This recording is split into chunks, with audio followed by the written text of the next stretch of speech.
মায়ের কাছে কিছু লুকাতে নেই বাবা, তোর অনেক প্রেশার যাচ্ছে। ছেলে হিসেবে এটা তো আমার দায়িত্ব মা, সেই দায়িত্বটাও তো ঠিক মতো পালন করতে পারছি না। সাহেব বলছে তো টাকাটা জোগাড় করে দিবে। মা, ভাইয়ের উপরে এমনি অনেক চাপ, সে এত টাকা কোত্থেকে দিবে? সে চিন্তা তোদের করতে হবে না, টাকা যেভাবেই হোক ম্যানেজ হয়ে যাবে। এত টেনশন করার কি দরকার? তোদেরকে আমি না খাইয়ে রেখেছি। এই লাইনে সবাই সুযোগটা কিন্তু ঠিকমতো পায় না। আমি ছিলাম বলে তুই পেলি। মাইন্ড ইট, কালকের মধ্যে ভেবে জানা আমাকে।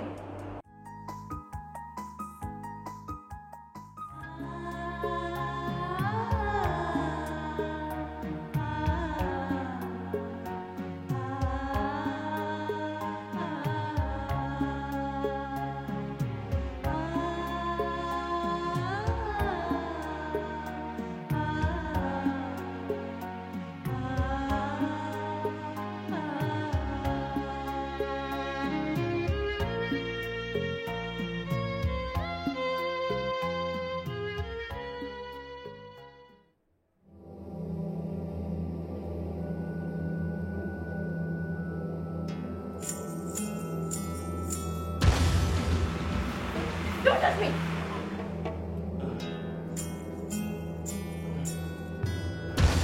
তুমি তুমি তোমার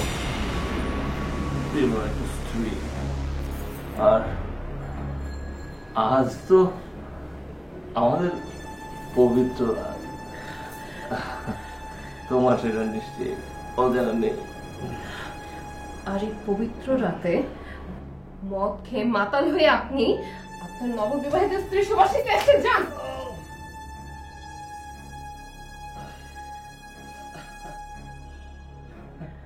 এই লক্ষ্মী, এই তুমি তুমি রাগ করেছো?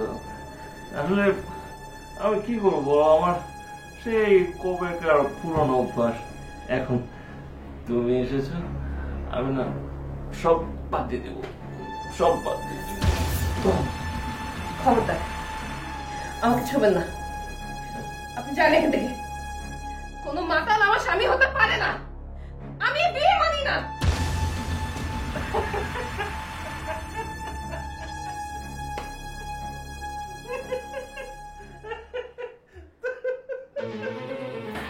তুমি এই যে বাংলা, এটা কি মামা বাড়ির রাস্তা?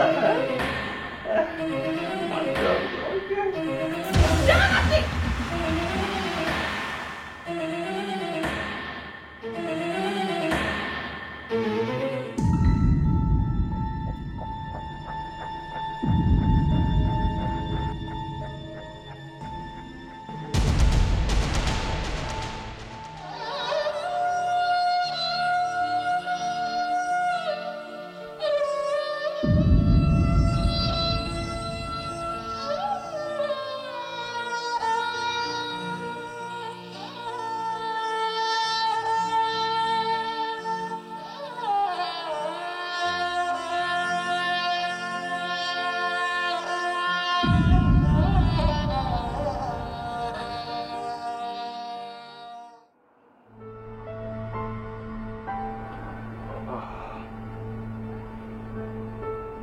কাল রাতের ঘটনার জন্য আই এম সরি। আসলে বন্ধুদের বায়না রাখতে গিয়ে আমি হঠাৎ ড্রাঙ্ক হয়ে গিয়েছিলাম। চলো। এসব আমি কোথাও যাব না। এই বাড়িতে আর এক মুহূর্তও নয়।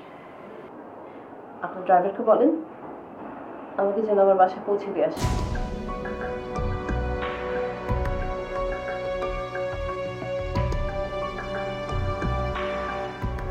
ক্ষমা।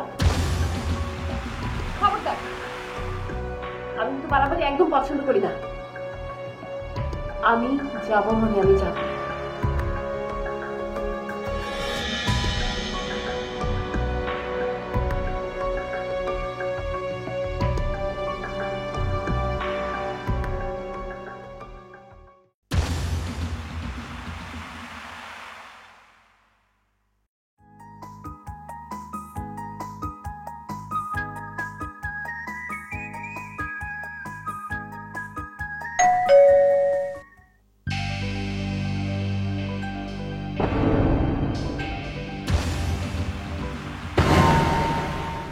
কি রে, তুই চলে এলি যে? জামাই আসেনি? না, আসেনি।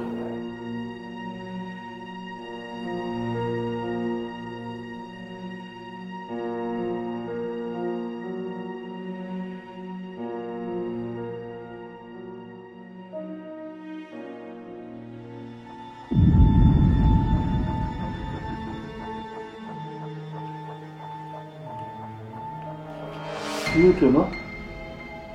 আমি তো কিছুই বুঝতে পারছি না। আমার কি অপরাধ ছিল বাবা, যে কারণে এত বড় একটা শাস্তি আমাকে পেতে হলো? কি বলছিস তুই?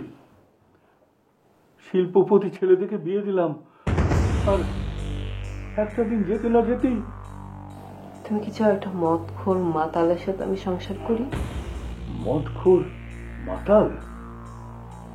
কিন্তু ঘটক যে বলেছিল খুব ভালো ছেলে, তাহলে কি ঘটকের কথা বিশ্বাস করে আমি ভুল করলাম? না জেনে না শুনে তাড়াহুড়ো করে বিয়ে দিয়ে তুমি অনেক বড় একটা ভুল করে ফেলেছো বাবা। আমার সব স্বপ্ন ভেঙে চুরে ছানখান হয়ে গেছে, আমার সব স্বপ্ন ভেঙে গেছে বাবা।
এই লাইনে টিকে থাকতে হলে 3টা জিনিস মনে রাখা খুব প্রয়োজন।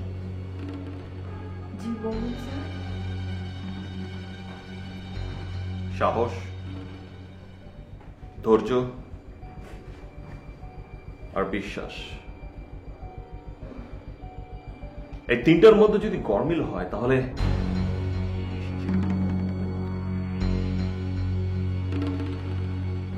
আমি ওনাকে সবকিছু শিখিয়ে এনেছি বস। গুড। ওনাকে তোমার সাথে রাখো, জি। ওনাকে আরো বেশি ট্রেনিং দাও। জি বস। পরে ওনাকে মিশনে পাঠানো হবে। আর হ্যাঁ, বান্টিকে একটা কল করো, টেকনাফ থেকে মালগুলো চালান হয়েছে কিনা সেই খবরটা নাও। জি বস।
নতুন জীবনের শুরুর লগ্নটা কেমন হলো?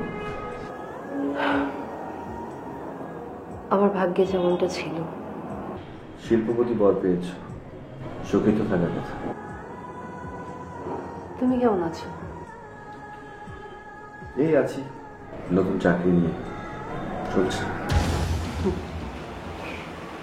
সেই চাকরিটা হলো, কিন্তু সময়টা হারিয়ে। তারপর বলো, হানিমুন কোথায় করছো? বাসের রাত্রে সাথে বলে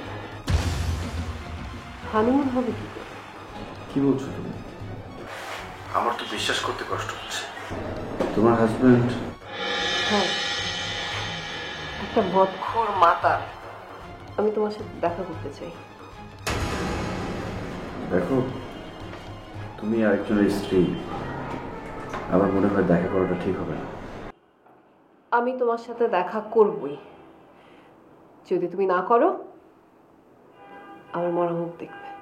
প্লিজ সূচনা, দেখো, পাগলামি করো না।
আমি তো এই জীবন চাইনি সাহেব।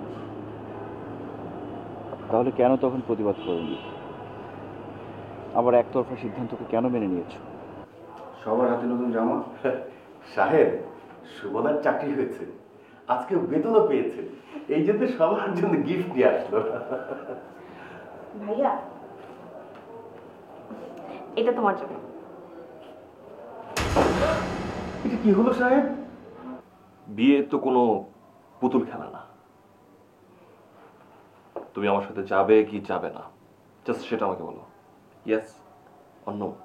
আমি যাব না।